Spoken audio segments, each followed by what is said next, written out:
Anak ko, sir, yung pizza dos, may kumatok sa amin. Lasing, nagpapahatid sa anak ko. Paglabas nila, may sumunod sa kanila. Hinabol daw sila, tumakbo sila. Tapos hinarang sila nung pulis na nakasibilyan. Yun, dinala sila sa Presinto 3. Ba't daw sila dinala doon? Pinagkangalan sila na shabu daw. Kilala ba ng anak mo tong lasing na kumatok na to? Pumupunta lang sa amin yan. Pumupunta. Malimit pumunta.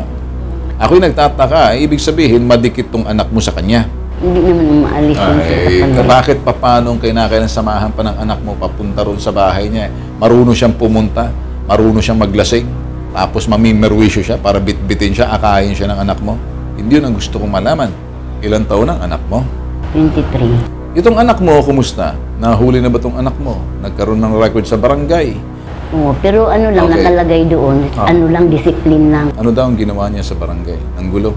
Hindi, yung saan may video karira, sir. So in other words, itong anak mo naglalaro ng mga illegal na mga kapareho niya, illegal na sugal, video karera. Nahuli na ba siya sa pulis minsan? Nakulong na ba siya? Ngayon lang. Ngayon lang. Una, Lola, hindi panatag ang loob ko sa katauhan ng anak mo dahil ang anak mo mukhang sangkot sa mga illegal na sugal tulad ng video karera.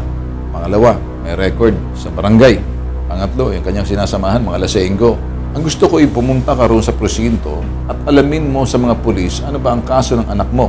Kung yan ba'y nakitaan ng droga. Nakita ko, sir, may plastic siya May pinakita plastic. sa Sure. akin. Anak mo ba'y gumagamit?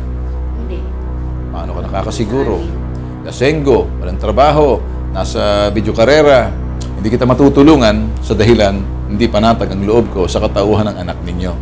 Ayaw ko mahulog sa bitag ng mga sumbong na hindi ako sigurado sa katauhan ng nagsusumbong. Kung may nahuling droga, ang tanong, makapagpiyansa ba? Pwede naman magpiyansa at humingi ka ng reduce for bail. Kaya itong pag-uusap ko sa iyo, ay magsisilbi sana gabay sa mga manunood at para makita yung mga kaso mo, sakaling may mga anak na pasaway din, may mga anak na kapareho na mahalin tulad sa sitwasyon ng anak mo, ay matuto para maagapan pa na huwag mapares doon sa sitwasyon ng anak.